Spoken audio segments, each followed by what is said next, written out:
안녕하세요. 연세대학교 유일 라디오 동아리 열의 엷은 소리 채널을 담당하고 있는 DJ 셀린입니다. 오늘은 특별하게 책이 아닌 영화를 콘텐츠로 라디오를 진행하려고 하는데요. 제가 이번 학기에 한국 영화의 이해라는 교양 수업을 들었거든요. 혹시 다음 학기 교양 수업을 고민하시고 계신 학우분들이 계신다면 한영이 들어보시는 거 어떤가요?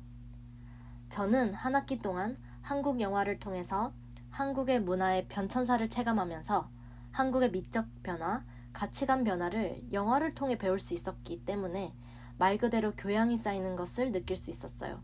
이 수업 추천드립니다. 한국 영화의 이해 수업에서는 1910년도부터 동시대까지의 영화를 개괄적으로 다루면서 영화들의 쟁점들을 짚고 넘어갔었는데 저는 그 중에서도 1997년도 김성수 감독의 비트를 가지고 왔습니다. 원작이 식객을 그린 만화가 허영만 씨의 만화 비트를 원작으로 하는 영화이죠. 우선 비트라는 작품과 해당 시대에 대한 배경 설명을 하고 넘어갈게요. 1990년도부터 한국의 영상 문화가 퍼지면서 한국 영화계는 신르네상스를 맞이하게 됩니다. 여러분들이 지금 보시는 영화의 히트작들을 만들고 있는 거장 감독들의 데뷔 시기도 대략 이쯤이라고 보시면 될 것 같아요. 예를 들어 봉준호 감독, 박찬욱 감독, 홍상수 감독, 강재규 감독, 유승환 감독 등이 있습니다. 하지만 영화계에서 조명을 받은 건 감독뿐만이 아니에요. 영화계에선 프로듀서의 위치가 매우 중요해집니다. 프로듀서, 줄여서 PD라고도 부르는 이 직업은 영화 제작 작업의 총 책임자 역할을 수행합니다. 시나리오를 뽑고 영화 예산을 조성, 집행하고 배우 및 인력을 채용하는 권한을 가졌습니다. 자신의 고유한 기획 능력이 영화의 기획 및 흥행에 큰 영향을 미친다는 것이 스타 프로듀서들의 등장으로 확인됩니다. 특히나 차승재 프로듀서는 상업적 가능성이 낮다고 예상되는 작품 및 감독들을 발굴하는 안목과 모험가적 태도로 비트뿐만 아니라 살인의 추억이나 타짜 등을 발굴해낸 장본인이라고 할 수 있겠습니다. 그렇다면 오늘 볼 영화 비트의 장르는 무엇일까요? 물론 액션물이라고 할 수 있습니다. 다만 영웅이나 히어로물에선 거리가 멀고 오히려 일탈을 일삼는 반영웅적 주인공 민의 파멸담이라고도 할 수 있겠습니다.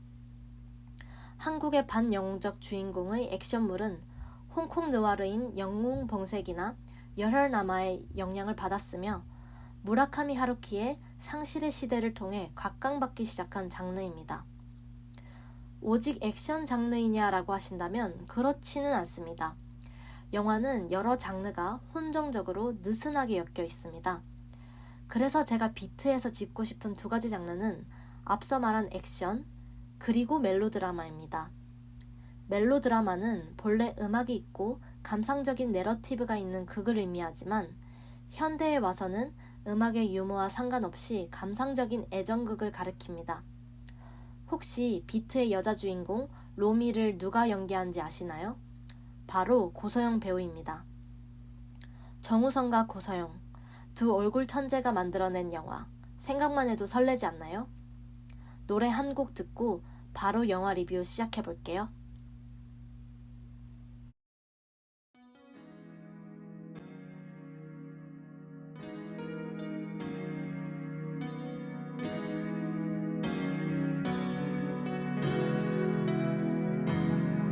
그대 내게 기대어 편안하게 쉬고 있을 때면 느끼죠. 그대 나를 원한다는 걸 이제 내게 말을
19살 미니는 꿈이 없고 태수와 어울려 다니면서 싸움질을 일삼는 비행 청소년으로 나옵니다. 싸움판을 벌이고 경찰에게 쫓겨다니고 그런 일상이 너무나 따분해서 대학을 가기로 마음먹은 미니는 강북으로 전학을 가게 됩니다. 강북에서 내신 성적을 관리하려고 하는 것이죠. 덕분에 함께 어울려 다녔던 태수와는 이별을 하게 됩니다. 전학을 간 강북의 고등학교에선 환규를 만나게 됩니다. 나름 고등학교에서 싸움으로 서열 2위를 하고 있는 환규도 싸움에 능한 미니 앞에선 꼼짝도 못합니다. 결국 미니는 전학 간 학교를 싸움으로 쓸어버리고 서열 1위 자리를 차지해버립니다. 그리고 환규와 절친이 됩니다. 싸움으로 우정을 다지는 현장이랄까요? 미니는 환규와 함께 클럽을 갑니다. 그곳에서 바로 로미를 만나게 되는데요. 로미는 그곳에서 친구 생일 파티를 하고 있는데 거기에서 소위 노예팅이 시작됩니다. 여러분은 노예팅이 뭔지 아시나요? 2000년대 초반까지 쓰였던 용어 같은데 네이버에 찾아보면 주로 학생들이 사용하는 말로 여러 여성이 한 남성에게 값을 매긴 후 가장 높은 값을 매긴 여성이 그 남성을 차지하는 방식으로 이루어지는 만남이라고 나옵니다. 환규가 진행한 노예팅에서 미니와 로미는 첫 만남을 하게 됩니다. 로미는 10만 원으로 미니를 사거든요.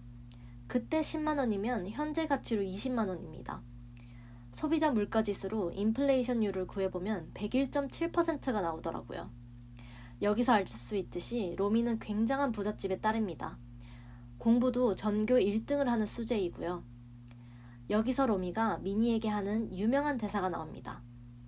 내가 코라면 너는 언제든지 달려와야 해. 알겠지? 입니다. 재연을 해봤어요. 이후로 미니는 로미의 노예 역할을 꽤나 하게 됩니다. 첫 번째 요구이자 제 기억으로 가장 인상 깊은 장면이 나옵니다.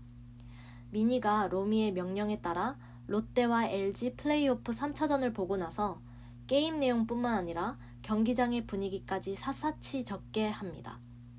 학창시절을 패거리들과 싸움, 양아치짓만 하던 미니에게 야구장에 가서 무언가를 기록하는 모습이 건전해 보이기도 하고 초반 꿈이 없다고 고심하던 미니에게 로미의 명령이 한 줄기의 빛이 된 듯이 눈을 반짝이며 야구를 관람하는 모습에서 생활의 활력이 도는 것을 볼 수 있었던 것 같아요. 그래서 제 베스트 씬 중 하나이기도 합니다. 로미는 다음 주가 모의고사인데 마치 야구장을 간 듯 미니의 기록을 읽으며 친구들 앞에서 거짓말을 합니다. 사실 로미는 야구를 싫어합니다.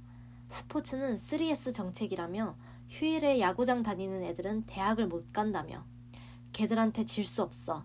자존심이 허락 안 해. 이건 생존 경쟁이야. 혹은 대학 갈 때까지 난 공부하는 기계야. 기계는 느낄 감정도 시간도 없어. 라고 말하는 로미의 모습은 당대 경쟁적인 학업 분위기를 잘 설명하기도 합니다. 여기에서 로미를 좌절하게 하는 사건이 하나 일어나게 됩니다. 로미의 친구들은 로미를 따라 친구들을 만나고 남자친구들을 만나고 야구장을 가며 공부에 소홀해지던 시기에 모의고사를 보게 되죠. 친구들은 모의고사를 많이 망치게 됩니다. 그 와중에도 로미는 1등을 놓치지 않죠. 왜냐하면 로미가 논다고 했었던 많은 말들은 거짓말이자 친구들을 안심하게 하는 연막작전이었으니까요. 결국 친구들 중 한 명이 지하철로 뛰어들어 자살을 하게 됩니다. 로미는 그 모습을 눈앞에서 목격하고 충격을 먹게 되죠. 그 이후로 로미는 영영 친구들과 연을 끊게 되고 정신병원에서 치료를 하러 들어갑니다. 그 사실을 모르는 미니는 계속 로미를 그리워합니다. 여기서 두 번째 명장면이 나오죠. 오토바이를 타며 괴로운 마음을 달래는 미니는 손을 놓고 오토바이를 탑니다. 하지만 저는 터널을 달리며 미니가 한 대사를 명장면으로 꼽겠습니다. 속도감이 최고에 다다르면 이 세상은 고요해지고 하늘이 점속으로 빨려간다. 하지만 저 소실점을 통과할 순 없어. 다가갈수록 더 멀어지지. 로미야, 넌 지금 어딨니? 네, 한번 명장면을 재현해봤어요. 자, 계속 시간은 흐릅니다. 미니와 절친 형규, 여기서 형규 역은 임창정님께서 연기하셨어요. 형규는 집을 구해 미니와 같이 자취를 시작합니다. 그리고 옛 친구 태수는 살인을 저지르고 옥살이를 합니다. 로미는 미니에게 편지를 쓰지만 편지를 붙이진 않습니다. 그렇게 시간이 흘러 2년, 미니와 형규는 편의점 알바를 하면서 가게를 손수 차릴 계획을 합니다. 그러다 태수가 감옥에서 출소를 하게 되고 범죄 조직에 복귀를 하게 됩니다. 태수는 믿을 만한 수하가 필요했기 때문에 오랜 절친이자 타고난 싸움꾼이었던 미니를 찾아갑니다. 태수는 재벌 회장이든 건달이든 성공하면 갔다며 미니를 범죄 조직에 끌어들이지만 미니는 평범하게 살고 싶다며 제안을 거절합니다. 냉면처럼 가늘고 길게 살고 싶어. 그게 미니의 소망이었습니다. 그리고 로미와 미니도 재회를 하게 됩니다. 로미는 2년 동안 맨하튼에 있었다고 거짓말을 하는데 뉴욕은 누구도 사생활에 신경을 안 쓴다고 이야기를 합니다. 글쎄요, 제 생각엔 미니가 로미에게 더 자세한 것을 물어보지 않게 하기 위한 거짓말이었다고 생각합니다. 그리고 로미가 자주 가는 바에서 나오는 끝내주는 재즈를 녹음한 테이프를 나눠 듣죠. 그리고 미니는 이 테이프를 두고두고 간직합니다. 참 자존심이 센 로미라는 생각이 드는 것 같아요. 미니의 마음은 진심인데 미니에게도 자신의 체신을 지켜야 하는 로미가 이기적으로 느껴지는 것 같습니다. 이 와중에 형규는 사람을 칼로 찌르는 범죄를 저지르고 맙니다. 하지만 합의를 할 돈은 없죠. 그래서 절친을 위해 미니는 태수 밑에서 단기로 일을 합니다. 싸움으로 돈을 벌죠. 평범하게 가늘고 길게 살고 싶다는 미니의 소망이 무색하게 다시 싸움을 시작한 자신의 현실에 미니는 괴로워합니다. 그래서 로미가 자신의 솔직한 과거를 이야기해 주려고 부르지만 미니는 심적으로 많이 지쳐 있습니다. 사람들이 다 행복해 보여 나만 빼고 라는 로미의 말에 자신이 행복하다고 느끼는 사람이 몇이나 될까? 라고 받아치죠. 로미는 솔직하게 자신의 감정을 터놓지만 미니는 받아들이지 못합니다. 넘어지고 다시 일어나려는 자신의 모습이 혐오스럽다고 말하는 로미를 위로해주지 못하고 결국 미니는 로미를 다그치고 맙니다. 로미는 부모님에게도 안정적인 품을 얻지 못합니다. 아직까지는 정신적으로 불안한 로미에게 아버지는 높이 나는 새가 멀리 보니 유학을 가라고 합니다. 대학생 친구들이 깔보면 네 성격에 참을 수 있겠냐라고 하면서 말입니다. 참 경쟁적인 학업 분위기에서 상처를 받고 지쳐버린 로미에게 할 말은 아닌 것 같아요. 끊임없이 남과 로미를 비교하고 부모님조차 로미를 인정하지 못하니 결국 로미는 괴로움의 굴레에 갇히는 것 같습니다. 넌 경기에서 잠시 넘어져 있을 뿐이니 다시 일어나야 한다는 아버지의 말은 현생은 경기이며 로미는 넘어진 선수이자 얼른 일어나야 한다는 재촉을 하는 것처럼 들립니다. 생각만 해도 숨이 막히네요. 앞에서도 이야기했듯이 이 영화는 반영웅적 파멸담을 다루고 있습니다. 그래서 그런지 결말이 아주 마음에 들진 않아요. 미니는 결국 자신의 소박한 꿈을 이루지 못합니다. 미니와 로미는 서로의 사랑을 진정으로 확인하지만 미니는 싸움의 굴레에서 벗어나지 못하죠. 결말을 다루진 않을게요. 마지막 장면은 여러분들도 영화를 보면서 확인해 보셨으면 합니다. 개인적으로 경쟁적인 학업 분위기를 다루는 부분이 저에게도 썩 유쾌하진 않았어요. 아무래도 우리 모두가 겪었던 과정이라서 그럴까요? 그 한 가운데 서 있는 로미지만 결국 잘 되지 못하고 힘들어하는 모습은 더욱 괴로운 서사였던 것 같습니다.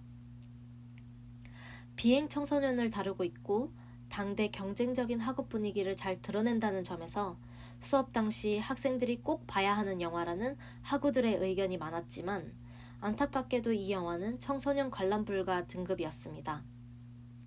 당대 IMF를 거치면서 많은 아버지들이 실직을 하기도 했고 갑작스럽게 어려워지는 가정 형편 등 혼란의 시기를 보내야 했던 많은 청소년들의 불안한 심리를 영화라는 매체로 표출하기도 하면서 어른들의 엄격한 태도, 억압적인 가정 분위기에 대한 경종을 울리기도 했었던 영화 비트를 지금 라디오를 들으신 분들이라면 다 한 번씩 시청해 보셨으면 합니다. 저는 지금 라디오를 진행하고 있지만 영화를 공부하면서 영상 매체가 지닌 장점들을 몸소 느낀 것 같습니다. 영화는 당대 시대상을 스크린샷 하듯이 그대로 보여주면서도 압축되어 2시간 안에 표출되기에 영화만큼 당대 시대상을 알기 좋은 역사적 기록물이 없다는 생각을 합니다. 복고가 유행하고 있는 지금, 여러분들도 90년대 영화 한 프로 어떠신가요? 이상 DJ 셀린이었습니다. 감사합니다.